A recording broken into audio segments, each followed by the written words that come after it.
Have you ever felt like you had way too much clothing, but you barely even wear most of it? Or have you wondered how you would go about rebuilding your entire wardrobe if you had to start completely from scratch? Well, in this video, I'm going to show you how I would go about it, picking all the things that I like to wear most often, while also keeping in mind that I wouldn't be able to get a huge selection of clothing right away. It is a hypothetical situation, but I am trying to keep it in the realm of possibility, so that way that you might be able to take something away from this. That is, if you were thinking of a complete wardrobe overhaul. If that sounds interesting, then I hope you enjoy the video, and if you do, then feel free to give it a like. Okay, now let me start with the topic. To make this a little immersive, let's pretend that, for some reason that's not too realistic, that my entire wardrobe is gone and I have to start over completely. The first thing that comes to my mind when I think of restarting is basic tees. They're simple, they're versatile, and it's really hard to make them look bad. Very quickly, there's a really important section that I would put in the beginning, but it just makes so much more sense to put it near the end or later in the video. And it's for guys, girls, anything under the sun. If you're a creative person, then you're gonna want to stick around until that part. Since this is where we're starting, I think it's really important that they have a really good fit. I don't necessarily mean that everything has to be fitted and tight, but everything should be in your size, or at least close to it. So if I'm going for t-shirts that have a boxy fit to them, then I would search for shirts that are designed to be that way. I remember I'd always want my blank shirts to be oversized, but I'd go 1 to 2 sizes up. And I couldn't put my finger on it then, but I knew that something looked off and it didn't feel right. Now I know that something can be made with a specific fit in mind. Regardless of the size, it should be designed to fit a certain way. Whether it's crops, boxy, fitted, or anything else that you might be looking for. Uniqlo has pretty cheap tees that have a boxy fit. They're not my favorite personally, but they do look nice. They look really clean and they come in a lot of colors for you to choose from.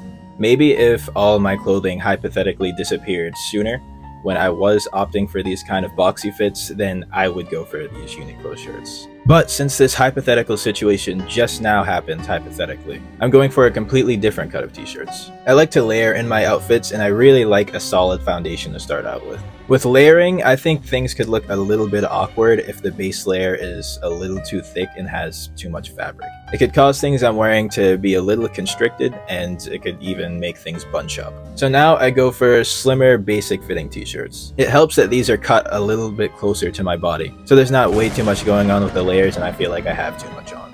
I also hate to be sweating so much and feel self-conscious about it, so this is something that helps me with that problem.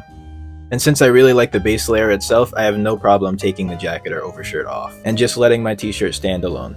This way, my outfit will look good with or without the jacket. I get basic tees from anywhere if I get to try them on first and I like how they look and feel. But there is one brand that I shop at religiously for my basics. This one I'm wearing right now is actually from this brand, and the brand is called Future Monsters. Their shop has more of a rocker indie kind of vibe, which I really like. And for their basics, they have raw edges to them and the neckline is a little bit bigger. This really works for me because I always wear these really thick, chunky choker necklaces, and I really don't like when this touches or sits behind a really high crew neck. With the bigger neck opening, it gives me a lot more room to wear something like this without it looking messy. They overall just have a more edgy look to them, and I think that really complements how I dress and my style. I have this in black, washed black, and I have a bright red striped one. Next, I'm going to get my pants back.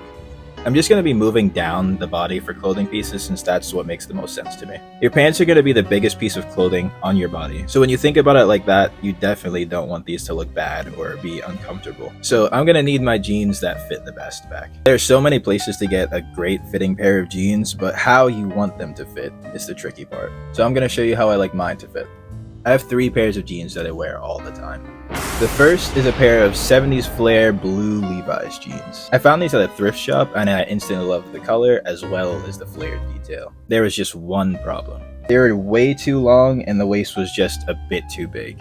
Other than that, I never tried on another pair of jeans that I instantly liked the look of so much. So I went an extra step and got them tailored. It costed a bit more than it should have, but I'm so happy with how they came out. And I wore them so many times that I definitely got my money's worth from it already. I like high-waisted pants. I think it complements my body, and I almost always tuck my shirts in, so it really helps with that look too. Next is similar in fit. They're faded black jeans with a really cool buckle fastener detail in the back. They also have a flare towards the bottom of them.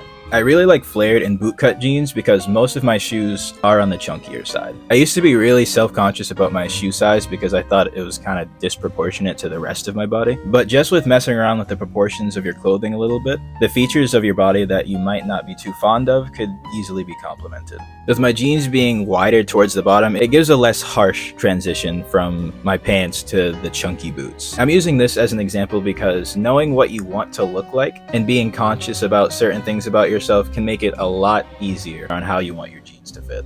And the last is an all-black pair of Wrangler jeans. Like I said, I like to have my jeans be a bit higher waisted, and Wrangler jeans tend to have a higher rise than most other easily accessible brands. That's just one more thing you can look for to make sure that your jeans are fitting you as good as you want them to. These are a bit more basic and have a lot less of an exaggerated flare towards the bottom. They're more straight in the leg, so I wear these for most situations.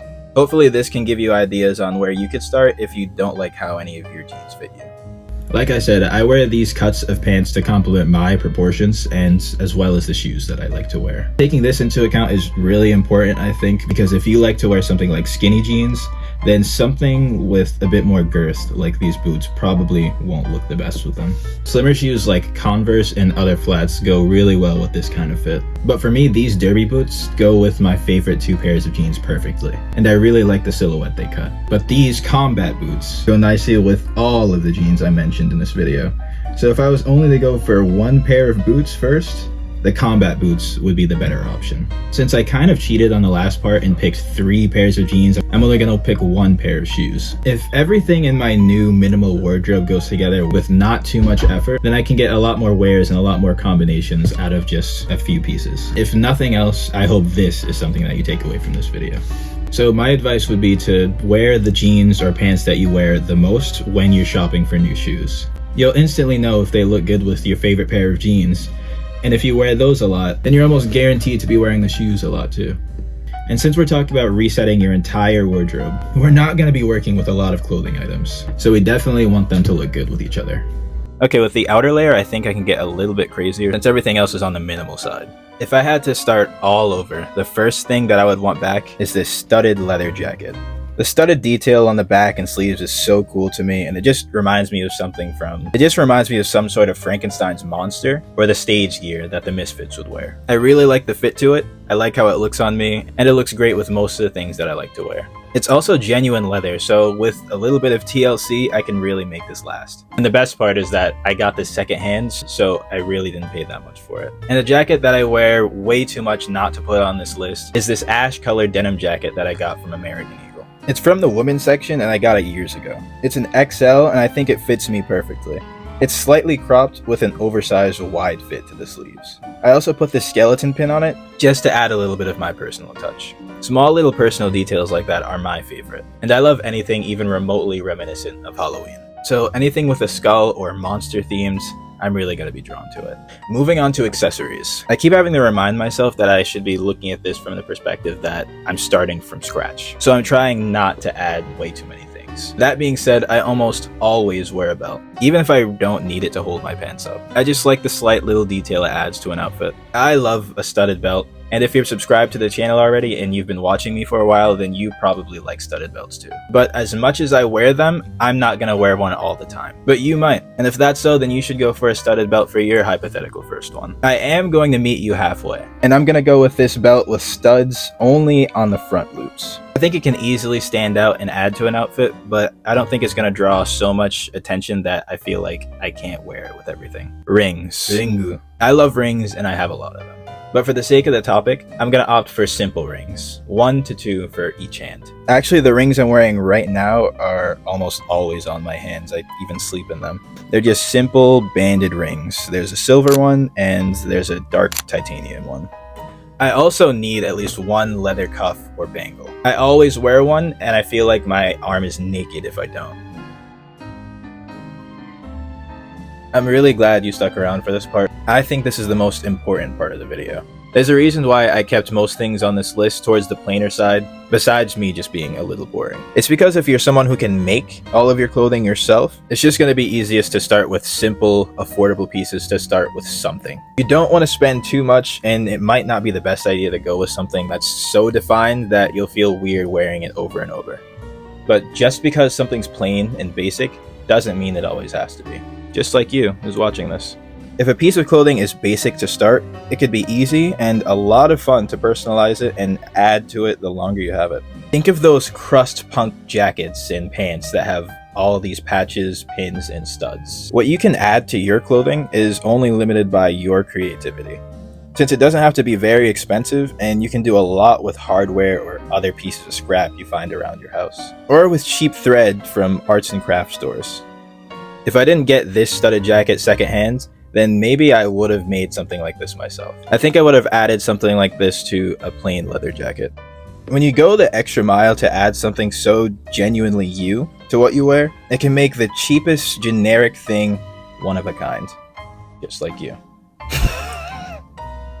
God, you still think you're funny. Even if it's so small that only you can tell a difference. I do this in some way to almost everything I wear. The skull pin on my denim jacket. The eyelets to these combat boots were originally black, but I replaced every single one with a silver one, because I really like to be able to see them.